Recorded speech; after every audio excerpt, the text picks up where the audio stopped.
ዛሬ የምናየው እንዴት አድርጋችሁ ፍሪ ዩሲ ማግኘት እንደምትችሉ ነው።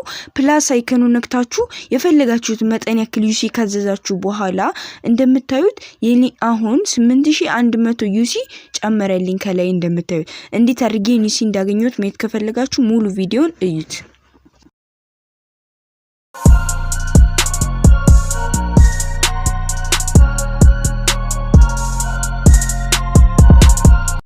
እሺ በመጀመሪያ ማንኛውም አይነት ብራውዘር ተከፍታላችሁ። ከዛም PUBG ፍሪ ዩሲ አፕ ብላችሁ ሰርች ታረጋላችሁ ማለት ነው።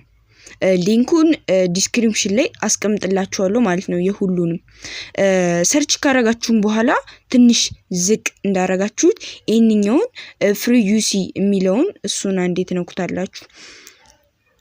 እንደነካችሁትም ዳውንሎድ የሚለውን በተን እንደተጫናችሁት እንደምታዩት አፕሊኬሽናቸውን የራሳቸውን ያስወርዳቸዋል ማለት ነው።